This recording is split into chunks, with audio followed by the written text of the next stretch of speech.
Hello everyone, my name is Nicola and welcome back to another episode of Argona AMAs. This episode we have a submission from Daniel Starr from Locale. Locale is actually the first dating app that allows users to match and meet instantly, so be on the lookout for Locale. Daniel wants to know what is the most overlooked step that a pre-seed startup needs to pay attention to before acquiring seed capital to scale. So there's a few different things that I think of when I think about overlooked small steps. The first thing I would think of would be absolutely do your financial projections every time. I have an understanding of where your money is going to go and understand what your raise is for. So for example, don't raise more money than you need to because selling off your equity is the worst kind of money you could bring into your company. Ideally, you would set it up so that you never need money from anybody and you could just go ahead and create a successful company. But if you do need to get money, then equity is the furthest one down the totem pole of, oh, now we just need to sell ownership in the company in order to get the money. And so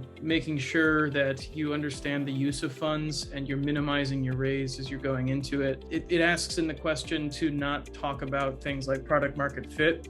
However, I would say setting up scientific hypotheses that you can test easily and really scaling down to find what is your real minimum viable product is super important. A lot of times that can change your whole business. And then otherwise, setting up your employee stock pool, anything that's financial in that way, I would just say get your finances in order in general.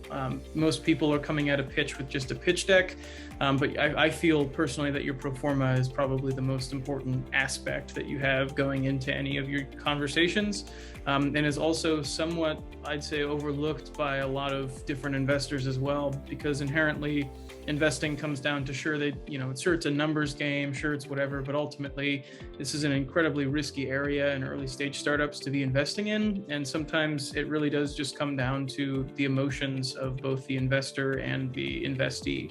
And so you being the person who has to de-risk the investment, make sure you're focused on your finance.